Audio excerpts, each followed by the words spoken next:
So, is there a place, right, strategically speaking, if you wanted to make the most amount of return on your investment, even if you're purchasing your primary residence, is there an area or a place where you should be looking at purchasing if you want to make or have the most bang for your buck?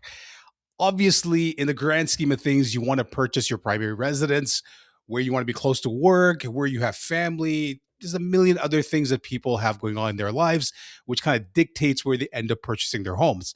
But historically, strictly from the numerical perspective, if you look at the last 15, 20 years, there are areas which give you a better return on investment when it comes to real estate. Let's talk about it.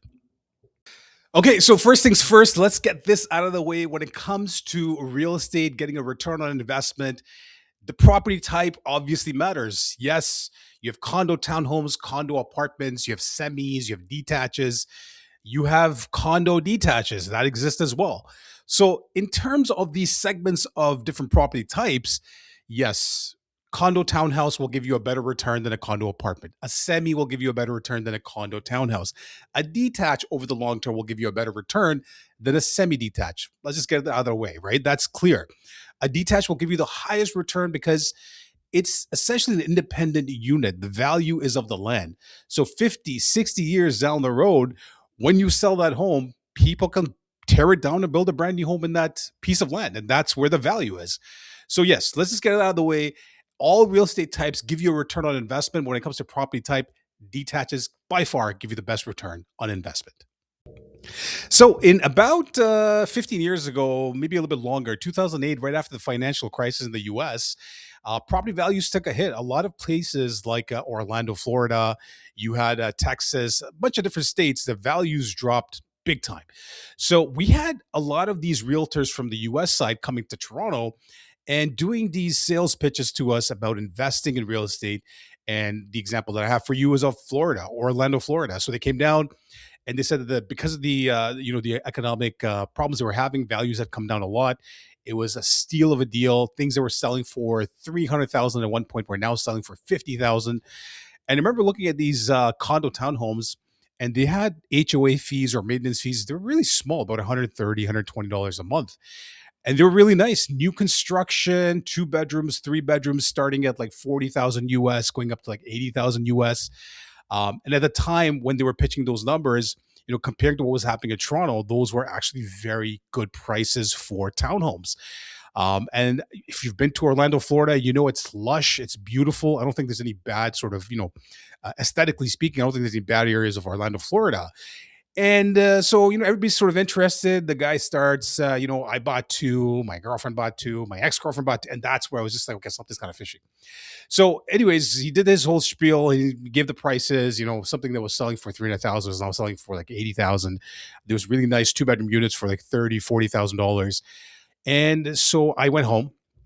And that night, I did some research. I went online onto Realtor and checked out some properties in Orlando, Florida. And what I found was, interestingly enough, that downtown Orlando at that time, there was nothing less than 150 to $200,000 for essentially a condo apartment, 700 square feet, one bedroom. So where were all these properties that were like 50, $60,000? And these are beautiful properties in really nice areas, and lake and pond in the back, and all this wildlife. You can go fishing, et cetera, et cetera. So it turned out that those properties were like a good hour, hour and a half away from the core of Orlando, Florida. So what would be considered Orlando downtown, these properties were a good hour, hour and a half away from that spot.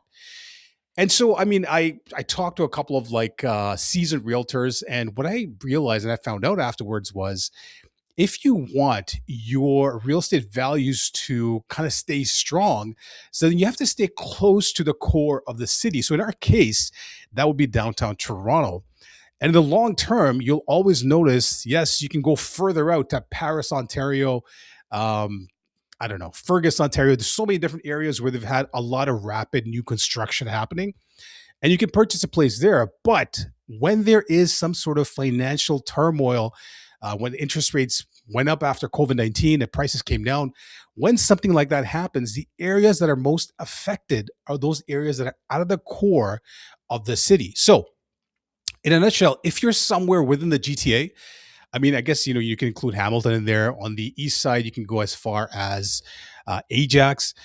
All those areas, because of their connectivity to downtown Toronto and the fact that they're within sort of like an hour's drive if you were to take the highway, they're somewhat safe. And you'll notice, like, even if you go to Etobicoke, not the most amazing areas, the prices still kind of go up per square foot because you're getting closer to Toronto, and Toronto is the economic center of, well, downtown Toronto is the economic center of Toronto. So, in essence, if you wanted to, if you're looking at strictly from a numerical perspective, you wanted to make the best bang on your buck, then the closer you are to the city long term, the better it is for your investment. If you're looking at investing somewhere really far out, like I just mentioned, like for example, Fergus or Brantford or Paris, Ontario, those areas are very iffy. They're very, very volatile to price corrections. And so if you wanted to live there and you're saying to yourself, look, I work remotely and I can live there, go to the office once a week, once every 2 weeks or whatever it is, that's fine. If it suits your lifestyle, your family's there, nothing wrong with that. But if you're somebody who has the ability to kind of stay within the GTA or go further out, I would say it's probably better to be living in like a semi-detached somewhere in the GTA than to move out further out, like an hour and a half away, and get a detached home with a nice backyard and all those other things. So that's strictly from the numerical perspective. All right, guys, I hope that made some sense. At the end of the day, it just comes down to what your needs and wants are, where your family is, where work is, et cetera, et cetera.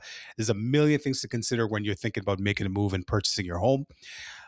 This segment was just to kind of talk about strictly from the ROI perspective on real estate. Where do you make the most amount of money long term?